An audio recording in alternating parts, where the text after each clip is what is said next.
우리 성경 말씀 교독합니다. 열왕기상 6장.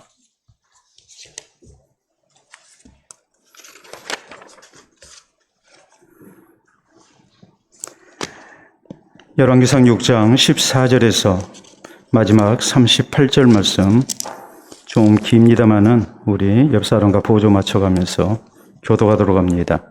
솔로몬이 성전 건축하기를 마치고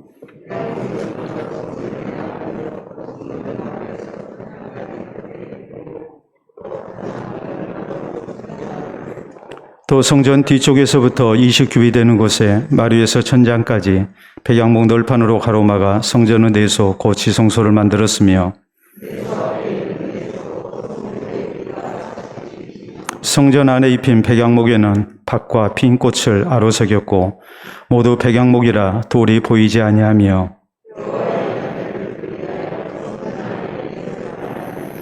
그 내소의 안은 길이가 20규빗이요 너비가 20규빗이요 높이가 20규빗이라 정금으로 입혔고 백양목 제단에도 입혔더라.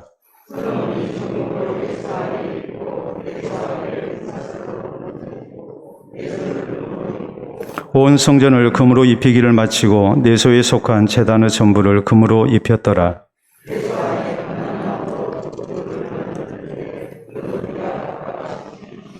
한 그룹의 이쪽 날개도 5규빗이요 저쪽 날개도 5규빗이니 이쪽 날개 끝으로부터 저쪽 날개 끝까지 10규빗이며,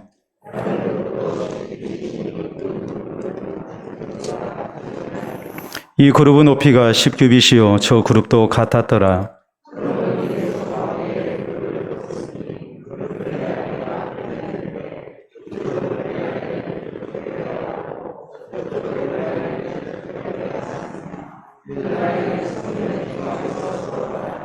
그가 금으로 그룹을 입혔더라.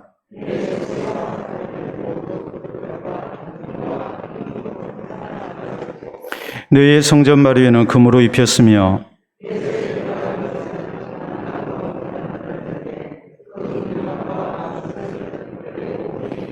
감람나무로 만든 그 두 문짝에 그룹과 종려와 핀 꽃을 아로새기고 금으로 입히되 곧 그룹들과 종려에 금으로 입혔더라.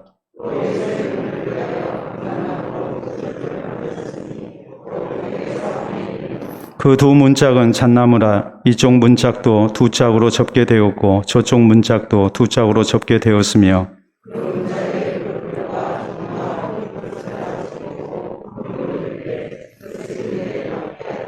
또 다듬은 돌 3켜와 백양목 두꺼운 판자 1켜로 둘러 안뜰을 만들었더라.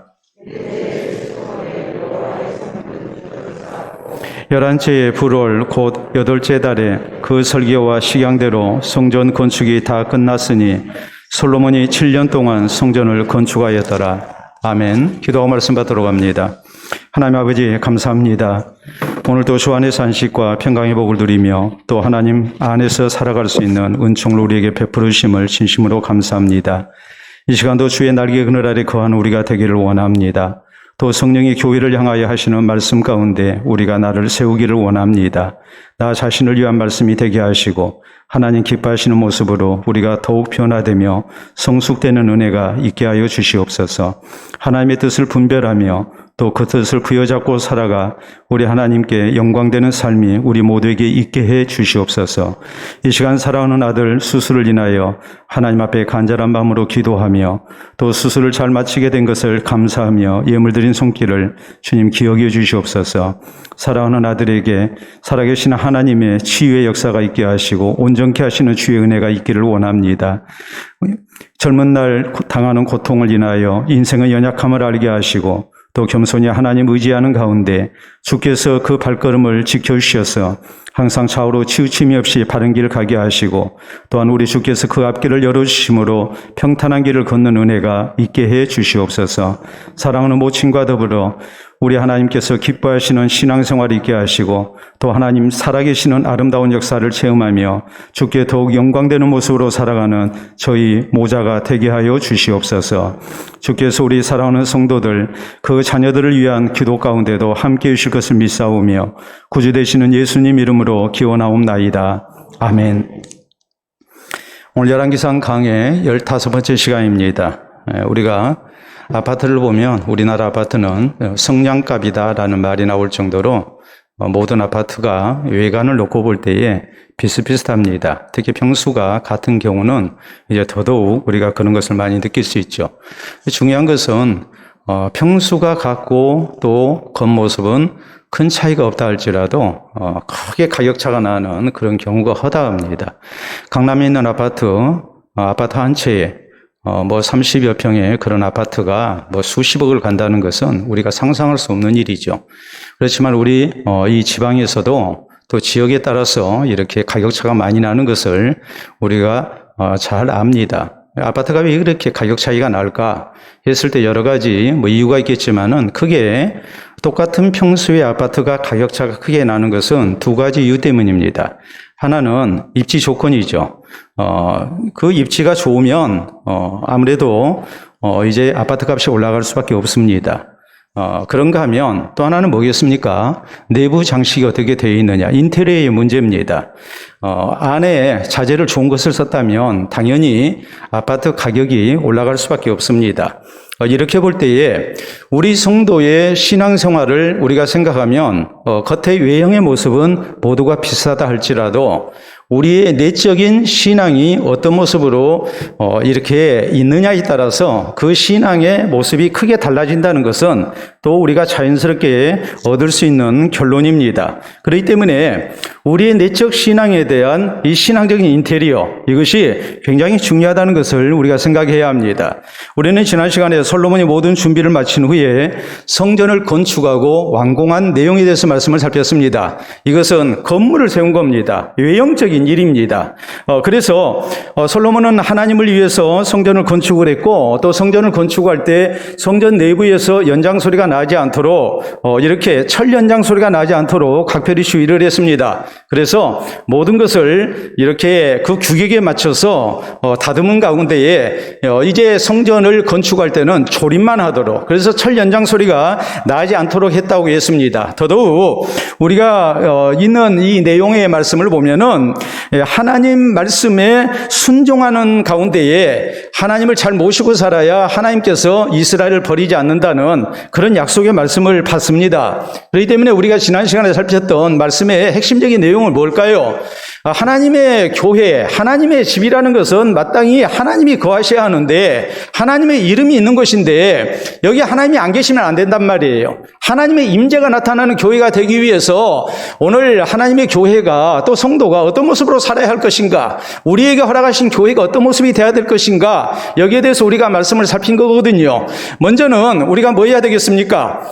솔로몬이 이 여호와의 성전을 건축할 때에 하나님을 위해서 건축한 것처럼 하나님의 영광을 위한 신앙생활이 우리에게 있어야 하고 교회가 돼야 됩니다. 또 교회가 화목해야 합니다. 개인적으로도 화목한 신앙생활을 우리가 해야 합니다. 더 나아가서 하나님 말씀에 순종하는 교회, 하나님의 뜻을 분별하고 그 뜻을 성취하기 위한 그런 신앙생활이 있는 개인이 되고 교회가 되어야 하나님께서 임재하시는 겁니다. 아무리 화려한 예배당을 지어놨다 할지라도 또 많은 성도가 모여있다 할지라도 우리가 이것에 유의하지 아니하면 그 교회는 하나님이 없는 교회가 되고 맙니다.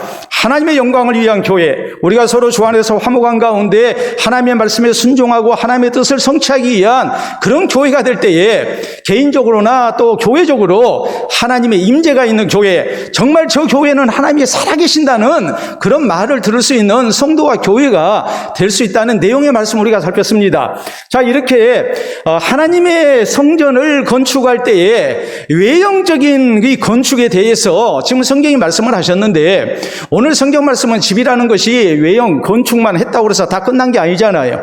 그 안에 있는 내부 공사도 중요하잖아요. 그래서 오늘 성경 말씀은 이 성전의 인테리어에 대한 그런 내용을 우리에게 전하고 있습니다. 그렇기 때문에 우리가 단순히 성전 인테리어만 우리가 생각하지 말고 오늘 내 신앙이 외형적으로는 10년을 믿었고 20년을 믿었고 또 내 신앙은 교회의 중직자가 돼 있고 하지만은 과연 내 내적인 신앙은 어떻게 되어 있는가? 내 신앙의 인테리어는 어떻게 되어 있는가? 이것을 우리가 생각하면서 적어도 하나님이 보실 때에 값있는 성도가 돼야 됩니다.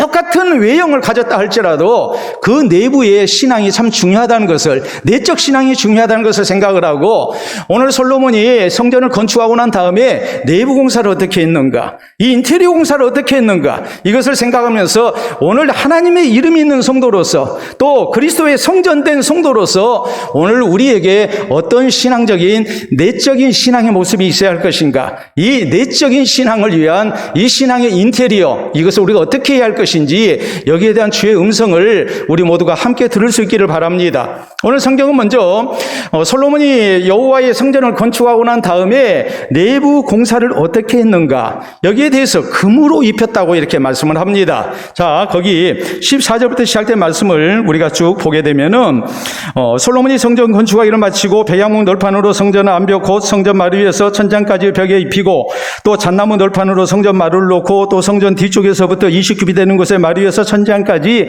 백양목 널판으로 가로막아 성전은 내소 곧 지성소를 만들었으며, 내소 앞에 있는 외소 곧 성소의 길이가 40규빗이며 성전 안에 입힌 백양목에는 밭과 핀 꽃을 아로새겼고 모두 백양목이라 돌이 보이지 아니하며.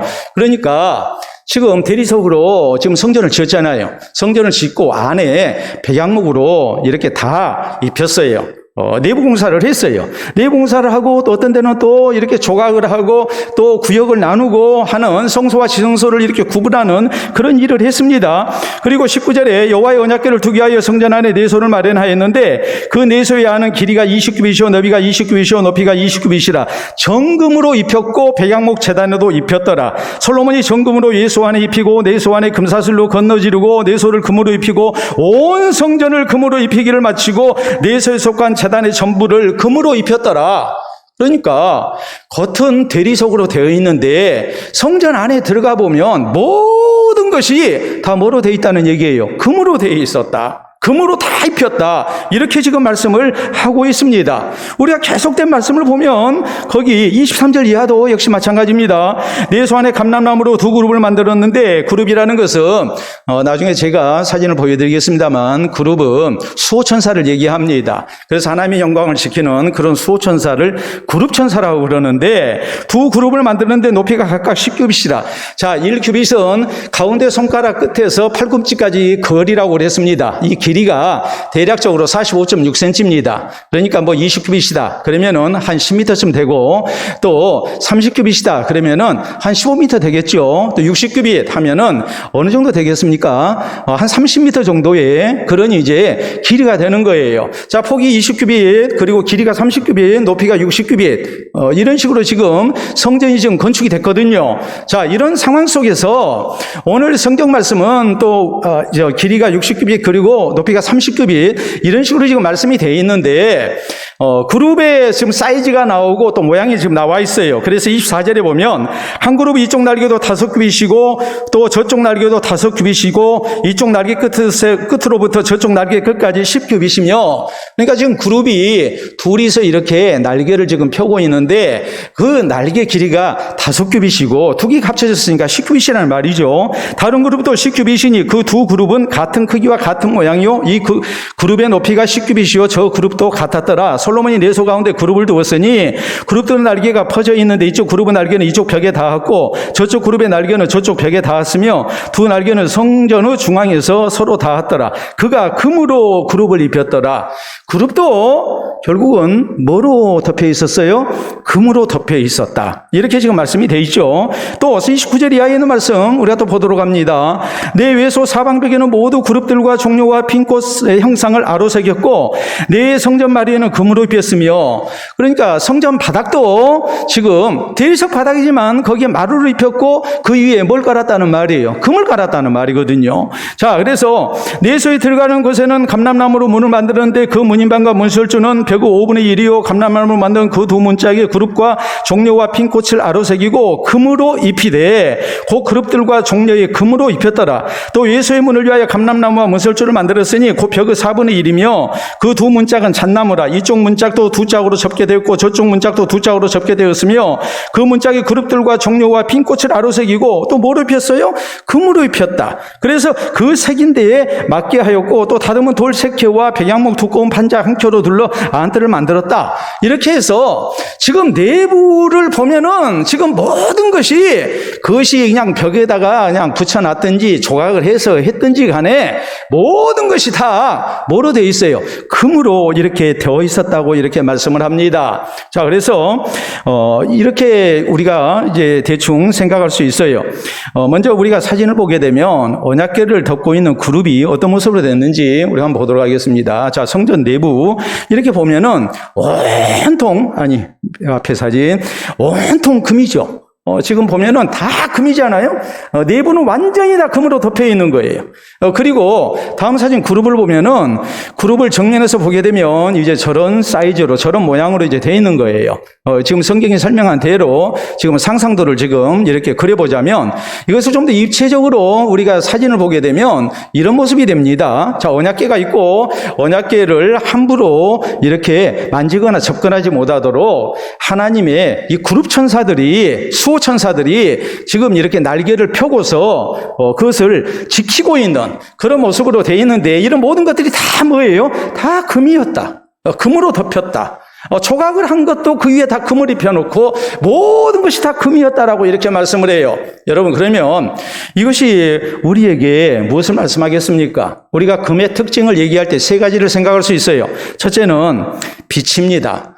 금에서는 빛이 납니다. 그래서 빛 대신 하나님을 섬긴다는 것을, 여기에는 빛 대신 하나님이 거주하는 그런 계시는 곳이라는 것을 말을 하고 있죠. 그런가 하면 두 번째는 불변성입니다. 금이 소중한 것은 뭐하기 때문에 소중합니까? 변하지 않으니까 소중해요. 금은 변하지가 않아요. 그래서 하나님께서 주의 백성들에게 주신 언약이 불변하다는 것, 하나님의 약속은 틀림이 없다는 것을 지금 나타내고 있는 거예요. 그리고 세 번째, 금이라는 것은 또 무엇을 얘기하느냐? 오늘 성경에 보면은 여기에 사용된 금은 18금이 아니에요. 이도 14K가 아니에요. 여기 나오는 금은 다 뭐라고 나오냐면 정금이라고 나와요. 정금은 순금입니다. 우리가 오늘날 얘기하는 99.9%짜리 혹은 999.9 이것을 포나인 골드라고 그러는데 최고의 순도가 이렇게 보장되어 있는 그런 금을 구자가 4개가 있는 포나인 골드라고 그러거든요. 그래서 그런 순금으로 정금으로 이렇게 성전 내부를 다 입혀놨어요. 결국 이것은 뭘 얘기하겠습니까? 하나님 앞에 나오는 성도가 언약에 불변하신 하나님, 빛 대신 하나님을 우리가 믿고 하나님 앞에 변치 않는 믿음을 가지고 하나님 앞에 나와야 함을 우리에게 강조하고 있는 거예요. 그렇기 때문에 오늘 이 성전 인테리어를 우리가 볼 때, 안 내부를 다 금으로 빈 것을 볼 때에 우리가 가져야 할 신앙이 뭐겠어요? 그것은 하나님의 언약을 믿는 변치 않는 믿음의 자세, 이것이 우리에게 있어야 한다는 말이에요. 노아가 120년 후에 있게 될 성전 이 홍수 심판에 대한 예고를 받고 노아는 120년 동안을 인내하면서 방주를 지었습니다. 그래서 그와 그의 가족이 구원을 얻습니다. 욥이라는 사람의 신앙을 얘기할 때 성경은 뭐라고 말씀합니까? 욥의 프로필을 1장에서 1절 이하에 이렇게 소개를 하면서 욥은 재산도 많고 또 굉장히 사람들한테 인정받고 존경받는 사람이었다. 그런가 하면 자신만이 아니라 자식들의 신앙도 위에서 이렇게 애쓰는 사람이었다. 그리고서 성경은 말씀하시기를 욥의 행사가 항상 이러하였더라 그랬어요. 욥의 행사가 항상 이러했다. 여러분, 욥의 행사가 항상 이러했다는 것은 평안할 때만 하나님을 잘 섬긴 게 아니고 고난 속에서도 그는 잘 섬기는 사람이었다는 것을 얘기하거든요. 그리고 그 문제를 가지고 사탄에게 하나님의 허락하에 시험을 받지 않습니까? 그리고 고난 속에서도 그는 신앙을 지키지 않습니까? 그렇기 때문에 지금 욥이라는 사람은 하나님을 향한 신앙이 변치 아니한 불변성의 신앙을 가졌다는 것을 말씀을 하고 있는 거예요. 우리 예수님께서 씨 뿌리는 비유를 들려주십니다. 이 씨 뿌리는 비유 가운데 이런저런 이유 때문에 신앙이 변해버리는 사람들이 나오잖아요. 돌밭에 뿌려진 씨, 혹은 가시떨기밭에 뿌려진 씨, 이런 씨들을 보면은 말씀을 인하여 환난이나 박해가 일어날 때 곧 넘어지는 자들이 있었고, 또한 생활의 염려와 또 재물에 대한 유혹 때문에, 세상의 즐거움 때문에 결실치 못하는 자들이 있었습니다. 반대로 좋은 땅에 뿌려진 씨로서 많은 열매를 맺은 사람들, 성도들을 성경은 뭐라고 말씀하시느냐? 착하고 좋은 마음으로 말씀을 받아 인내함으로 그것을 지키는 가운데 결실하는 자다, 이렇게 말씀을 하죠. 순종과 변치 않는 그런 인내하는 신앙의 모습을 강조를 하고 있어요. 이것이 우리의 신앙이 되어야 한다고 말씀을 하고 있는 거예요. 여러분, 우리가 잘 아는 데살로니가전서 5장 16절에서 18절까지 있는 말씀 우리가 잘 알지 않습니까? 항상 기뻐하라, 쉬지 말고 기도하라, 범사에 감사하라, 이는 그리스도 예수 안에서 너희를 향하신 하나님의 뜻이니라. 여러분, 항상 기뻐해야 해요. 기뻐할 일이 있으니까 그때는 기뻐하고, 그리하지 아니할 때는 인상 쓰고 다니고 불평하고, 그게 아니죠. 또 범사에 감사합니다. 또 쉬지 말고 기도하는 겁니다. 그 신앙이 변치 않는 모습을 지금 강조하는 거거든요. 그래야만이 그 신앙이 진짜이기 때문에 그러는 거예요. 금과 같은 신앙을 가진 사람이 될 수 있기 때문에 그러는 거예요.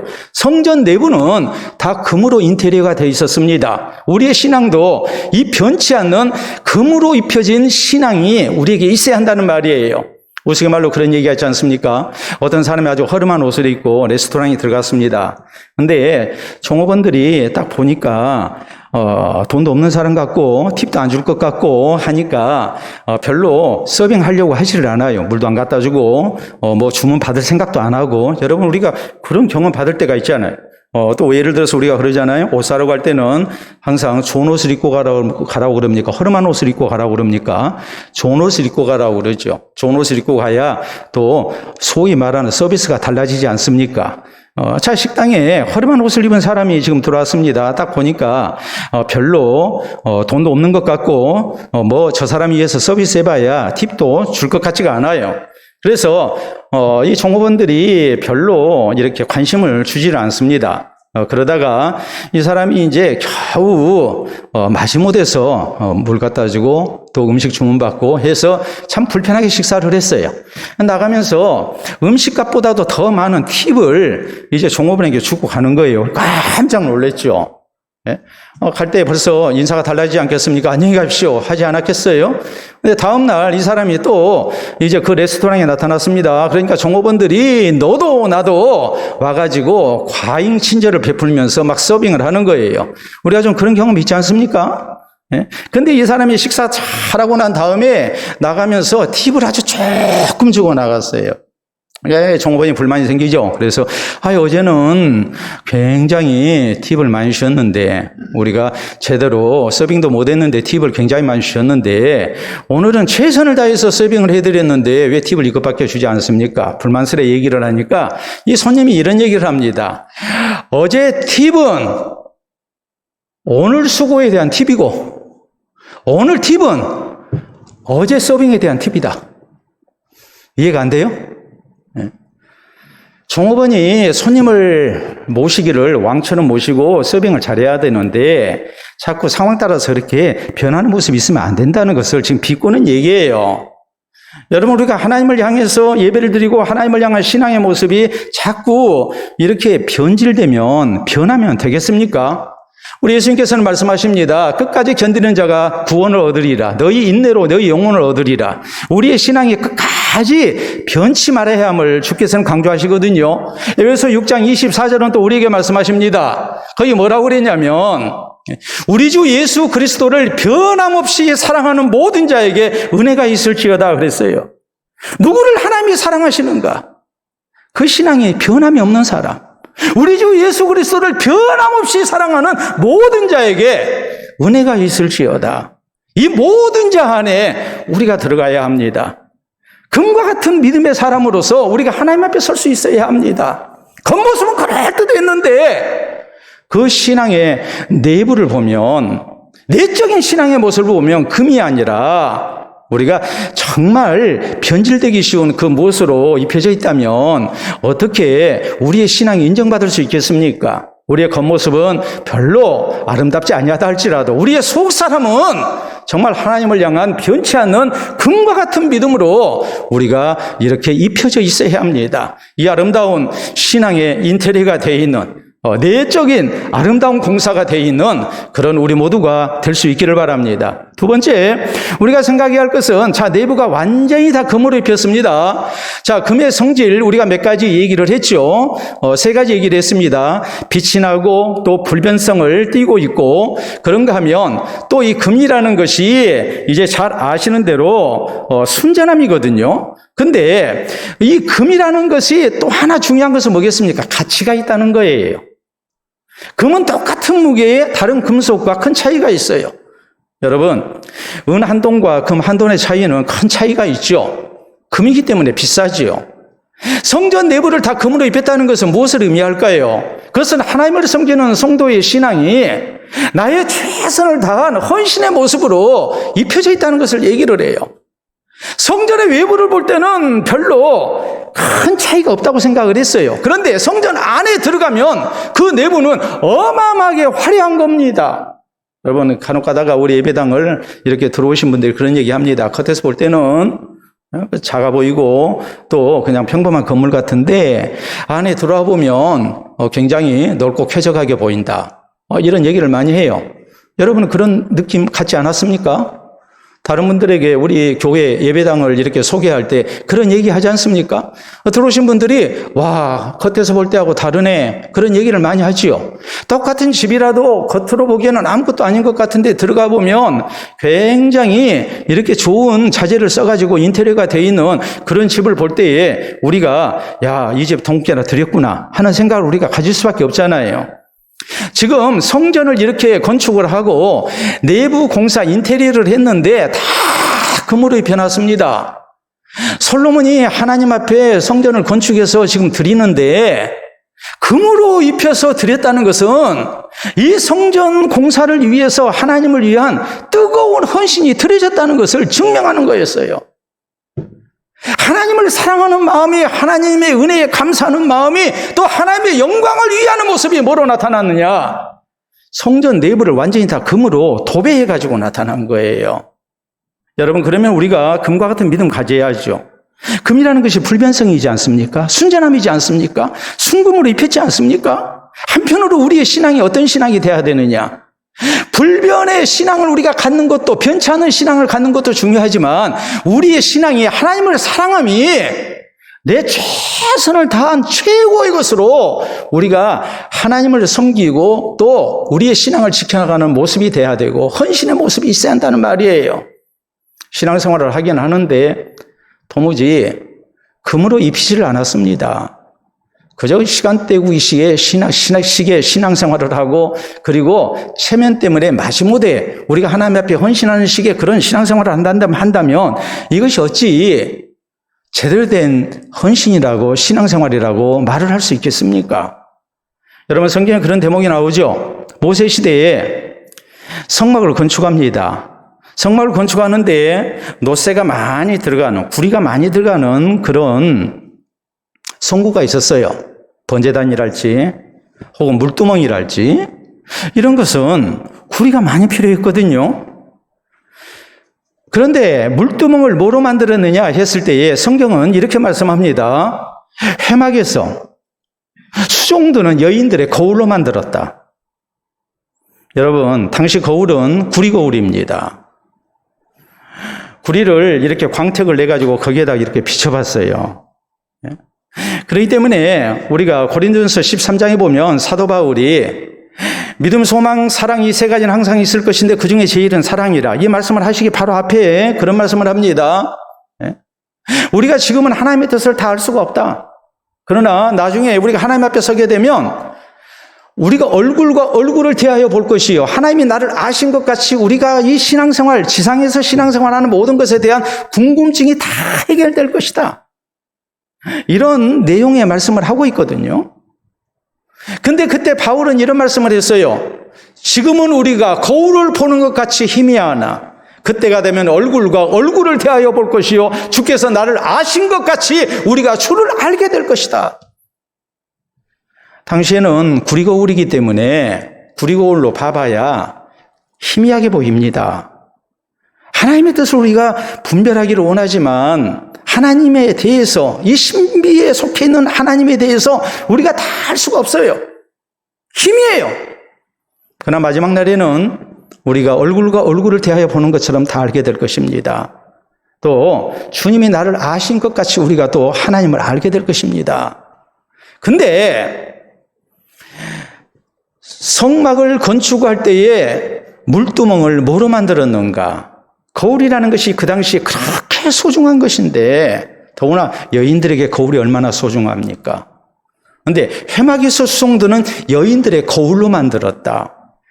내게 있어서 가장 소중한 것을 하나님께 바친 거예요. 그런 헌신을 지금 강조하고 있는 거예요. 여러분, 마리아가 예수 그리스도의 구원의 은혜, 또 자기 오라비를 살려주신 은혜에 감사해서 비싼 향유를 부어드립니다. 그 가치는 300데나리온이었습니다. 1데나리온은 노동자 하루 품삯입니다. 300데나리온은 노동자 1년 연봉에 해당됩니다. 굉장히 비싼 그런 향유를 부어드리죠. 모두가 아깝게 생각합니다. 가룟 유다는 특히나 아깝게 생각했습니다. 말은 그럴듯하게 합니다. 저걸 팔아서 가난한 자들 구제하는 것이 더 좋았을 텐데 저렇게 낭비하느냐 그랬거든요. 그런데 예수님께서 말리십니다. 그냥 그대로 그냥 하게 놔두십니다. 그리고 복음이 전파되는 것에 이 여인의 이 아름다운 헌신도 전파될 거라고 주님께서 강조를 하시죠. 그래서 우리가 마리아가 300데나리온의 향유를 예수님께 부어드린 놀라운 기사를 알고 있지 않습니까? 여러분, 우리가 주님을 정말로 사랑한다면 어떤 헌신이 있어야 할까요? 거룩한 낭비가 있어야 해요. 옆에서 볼 때에 저렇게까지 할 필요가 있는가? 저렇게까지 헌금할 필요가 있는가? 저렇게까지 교회 일에 집중할 필요가 있는가? 저렇게까지 시간을 낭비하면서 하나님 일에 헌신돼야 되는가? 좀 적당히 하지. 그런 말이 나올 정도로 우리가 거룩한 낭비를 해야 해요. 정말 사랑하는 사람을 위해서 우리가 거룩한 낭비를 합니다. 내 자식 사랑하니까 거룩한 낭비를 합니다. 그런데 주님을 위해서 우리가 거룩한 낭비를 하지 않습니다. 이건 크게 잘못된 것이죠. 하나님의 임재가 나타나는 성전을 건축할 때 그 내부를 완전히 금으로 덧입혔다는 것을 우리가 기억해야 합니다. 라오디가 교회가 얼마나 부자 교회입니까? 그런데 그 신앙이 아주 미지근했습니다. 그래서 책망을 듣습니다. 주님 말씀하십니다. 네가 열심을 내라, 회개하라. 열심 없는 것도 하나님 앞에 회개해야 할 죄인 것을 알아야 합니다. 라오디가 교회가 다른 것으로 책망듣지 않았습니다. 열심이 없어서, 그 신앙생활이 미지근해서, 우리가 다른 말로 얘기하자면 내적인 신앙을 금으로 인테리어한 게 아닙니다. 금으로 입힌 것이 아니라 그저 철판으로 덧입힌 거죠. 나무 판자로 그냥 덮어놓고 인테리어 공사 끝낸 겁니다. 어떻게 그것이 주님 앞에 인정을 받을 수 있겠습니까? 간혹 가다가 우리가 그런 얘기를 하죠. 아이에게 엄마가 좋아? 아빠가 좋아? 나 그거 한 번도 자식에게 물어보지 않았다 하는 사람 손 들어보세요. 한 명도 없잖아요? 네? 되게 다 그래요. 근데 심리학자들은 얘기합니다. 그건 아이에 대한 고문이라고 그래요. 절대 그런 질문 해서는 안 된다고 그래요. 근데 아무튼 간에 아이가 뭐라고 대답하는지, 지혜로운 아이인지 아니면 또 용케도 아빠가 좋아 하면은 그냥 괜히 기분 좋잖아요? 어떤 딸아이를 놓고 부부가 묻습니다. 엄마가 좋아, 아빠가 좋아. 같이 만두를 먹으면서 이렇게 물었어요. 야, 너 이거 먹어라 하면서 딸아이한테 막 서로 만두를 주면서 엄마가 좋아, 아빠가 좋아? 그러니까 딸아이가 만두를 딱 받아들더니 절반으로 딱 쪼개는 거예요. 그러면서 엄마, 아빠한테 묻는 거예요. 엄마, 아빠는 이 만두 가운데 어느 쪽이 더 맛있는 것 같아? 맛의 차이가 있겠습니까? 우린 그래요. 내가 사랑하는 대상에게 사랑한다는 말을 듣고 싶어요. 마찬가지입니다. 하나님도 하나님을 향한 우리의 사랑의 고백을, 증거를 듣고 싶고 보기를 원하십니다. 솔로몬은 하나님을 향한 사랑과 헌신의 증거를 내부를 완전히 금으로 다 입혀가지고 증명을 했어요. 여러분, 사진 보도록 합니다. 여러분, 사진 보시게 되면 저거 지금은 참 추억의 물건이 되고 말았습니다. 뭡니까? 예, 연탄. 요새 뭐 젊은 친구들은 구경하기 힘들죠. 다음 사진을 보게 되면 연탄이 아웅에서 활활 타는 모습입니다. 벌써 좀 우리의 마음이 좀 따뜻해지잖아요? 그래요, 안 그래요? 예. 저것만 봐도 우리의 마음이 벌써 좀 따뜻해집니다. 다음 사진 보면 연탄재입니다. 우리가 볼 때는 저 다 타버린 연탄재, 아무것도 아닌 것 같은데 저걸 보고 기가 막힌 시를 쓴, 대한민국의 많은 사람들이 기억하는 시를 쓴 시인이 있습니다. 바로 이분입니다. 자, 안도현 시인의 너에게 묻는다. 안도현 시인이 우리에게 묻습니다. 하나님께서 안도현 시인의 이 시를 통해서 우리에게 물으십니다. 나에게 물으십니다. 뭐라고 물으실까요? 볼까요? 연탄재 함부로 발로 차지 마라. 너는 누구에게 한 번이라도 뜨거운 사람이었느냐? 연탄재 함부로 발로 차지 마라. 너는 누구에게 한 번이라도 뜨거운 사람이었느냐? 하나님 우리에게 물으십니다. 너는 나를 위해서 얼마나 뜨거운 사람이었느냐? 혹시라도 미지근한 사람 아니었느냐? 말로는 나를 사랑한다고 그러고 하나님 은혜에 감사한다고 그러고 하나님께 헌신한다고 하면서 실제적으로는 금으로 인테리어를 한 것이 아니라 그저 도금한 것으로, 아니면 철판으로 인테리어하고 거기에다가 금색 칠하고 나는 주님을 사랑합니다, 나는 주님을 뜨겁게 사랑합니다 라고 하지 않았는가? 하나님이 우리에게 물으시는 거예요. 오늘 우리의 신앙이 하나님을 향한 뜨거운 모습이 있어야 합니다.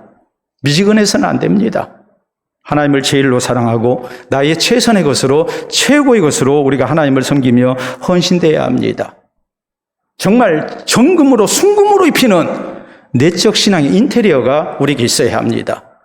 그래서 하나님께서 우리의 신앙과 헌신을 인정해 주시고 또 하나님께서 참으로 사랑하시고 또 붙드시고 귀히 쓰신 은혜가 우리 모두에게 있기를 바랍니다. 세 번째, 우리가 솔로몬의 성전 인테리어 공사를 우리가 보게 될 때에 이것은 솔로몬이 자기 마음대로 한 게 아니라는 사실을 우리는 주목해야 해요. 설계와 그 식양대로 성전이 건축됐다고 이렇게 강조합니다. 자, 37절, 38절 말씀 봅니다.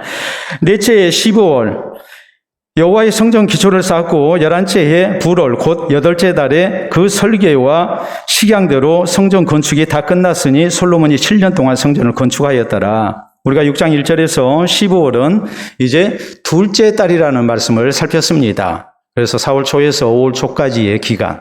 시브라는 말은 빛남, 또 밝음이라는 뜻이거든요.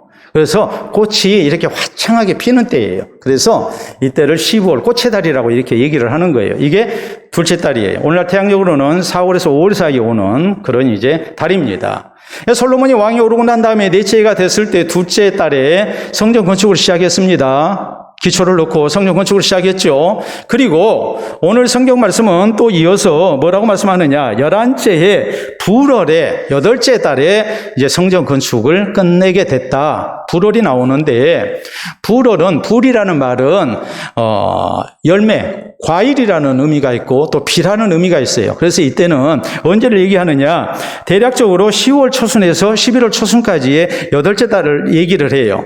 그러니까 이때가 되면 이제 농사 지은 것에 대해서 과일을 땁니다. 그리고 본격적인 우기에 들어갑니다. 비가 오기 시작합니다. 그래서 이제 불월이라고 이렇게 얘기를 한 거예요. 그러면 전체적으로 넷째에 둘째 달에 성전 건축 기초공사를 시작을 해가지고 이제 이 아홉째 달, 이 아홉째 해,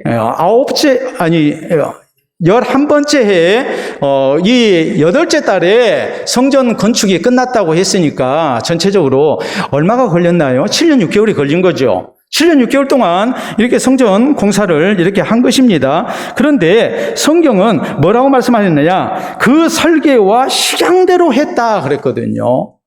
그 설계와 식양대로 했다고 그랬는데 이거 설계를 누가 했을까요? 아버지 다윗이 아들 솔로몬에게 설계도를 줬습니다. 근데 역대상 28장 12절에 보면 성경이 이렇게 기록이 돼요. 다윗이 하나님으로부터 영감을 받아서 그린 설계도였다. 이렇게 성경이 나와 있어요. 다윗도 자기 마음대로 그래서 준 게 아니에요.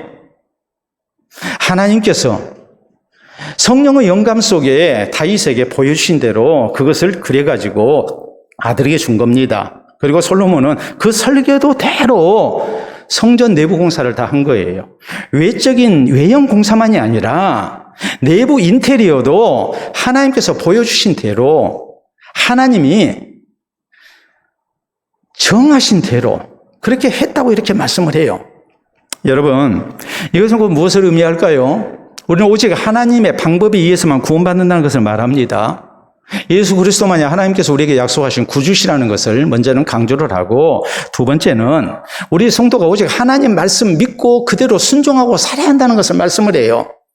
우리가 성경을 보면 아주 유명한 사건이 나오죠.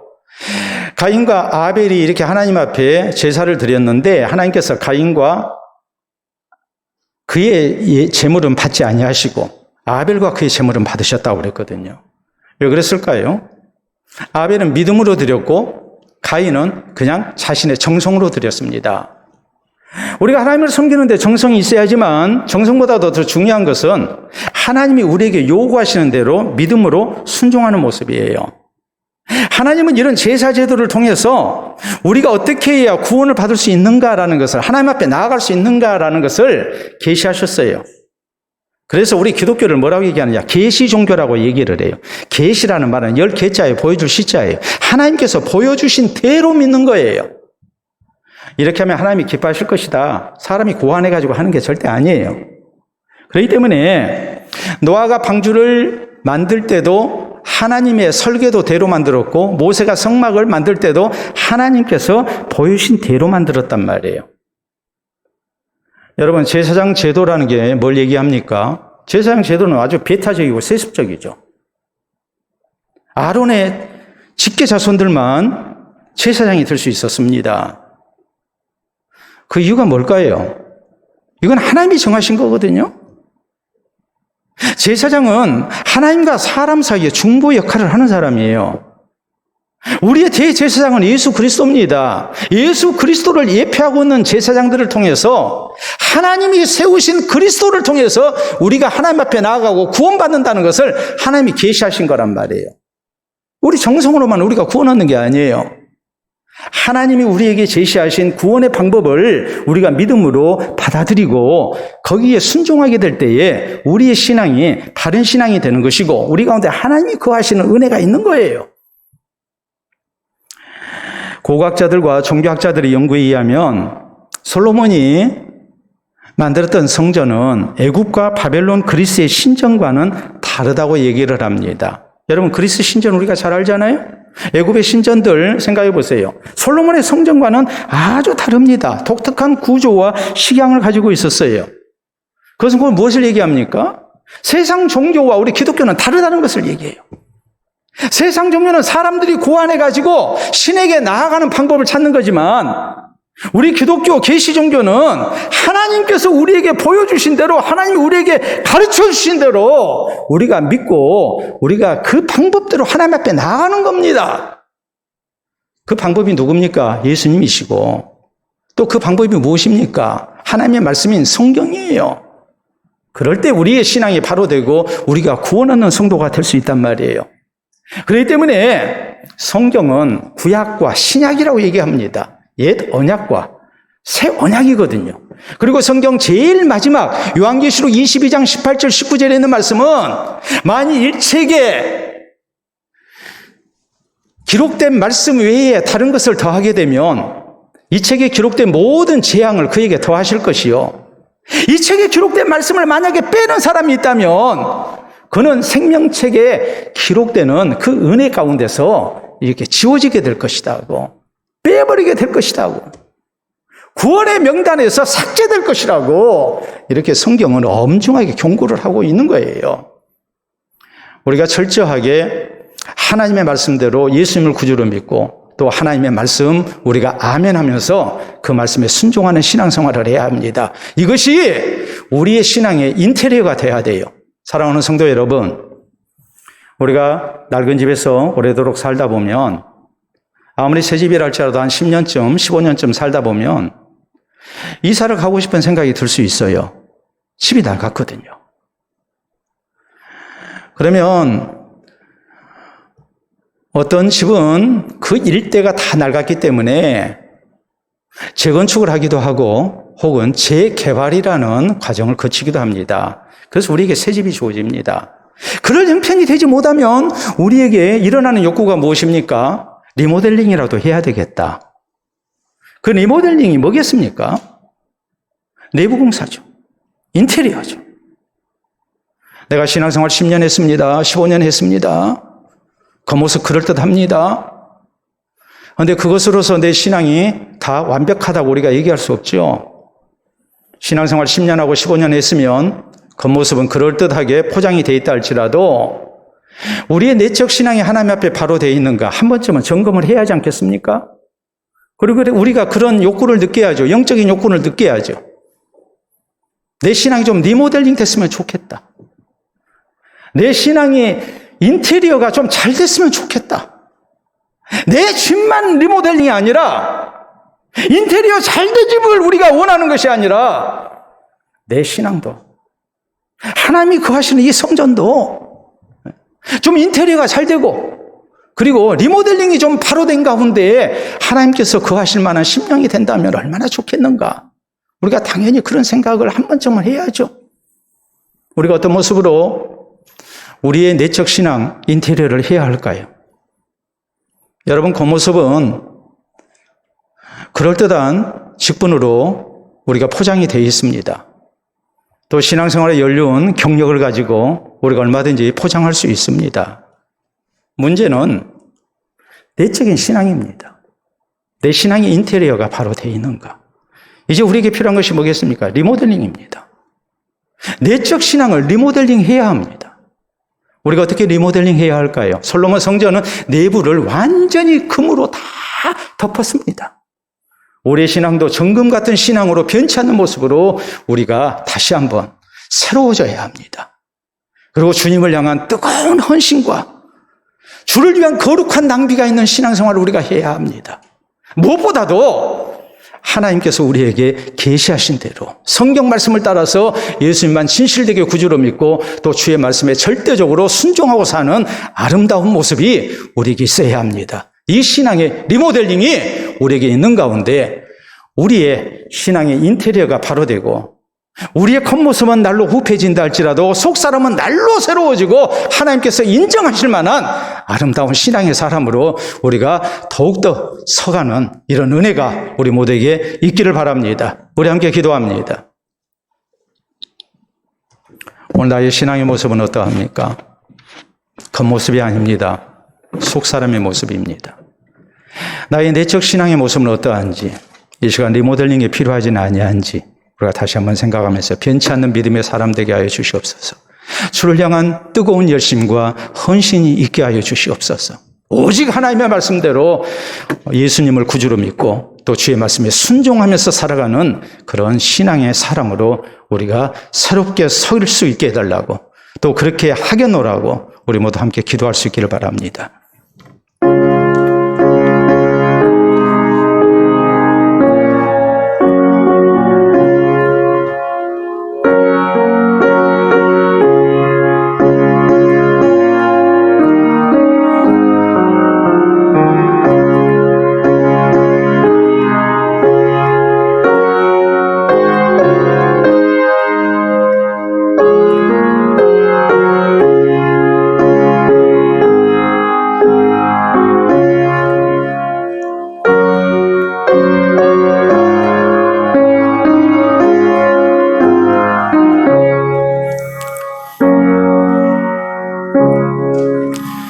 참으로 좋으신 우리 아버지 은혜를 진심으로 감사합니다. 죄인된 우리를 긍휼히 여겨주시고 사랑하셔서 예수 그리스도를 십자가에 내어주시기까지 우리를 사랑하시고 위해 주심을 이 시간도 다시 한번 기억하며 주께 감사를 드립니다. 주께 받은 바 그 크신 은혜를 기억하고 우리가 살아계신 하나님을 경외하며 또 주를 향한 뜨거운 신앙의 모습이 있기를 원합니다. 말씀을 통하여 우리의 신앙이 다시 한번 새로워지게 하시고 외형적인 모습보다 우리의 내적 신앙이 하나님께서 기뻐하시는 모습 될 수 있도록 인도하여 주시옵소서. 살아계신 하나님의 약속을 부여잡고 우리가 변치 않는 끝까지 지켜나가는 믿음이 우리 모두에게 있게 하시고 살아생전 주를 위한 아름다운 헌신 속에 뜨거운 열심 속에 우리가 주를 섬기게 하시고 주의 나라 사역에 헌신되는 성도들이 되기를 원합니다. 특별히 오직 예수님만이 구주로 믿으며 또 우리 주의 말씀에 온전한 순종을 다하게 하시사 우리 하나님께서 사랑하시고 동행하시며 또 하나님께서 임재하시고 붙드시는 믿음의 사람들로 세상을 살아가게 하시고 하나님 앞에 사랑받으며 귀하게 쓰임받게 하시고 또 주 앞에 아름다운 모습으로서는 우리 모든 성도들이 되게 하여 주시옵소서. 감사하며 예수님 이름으로 기도하옵나이다. 아멘.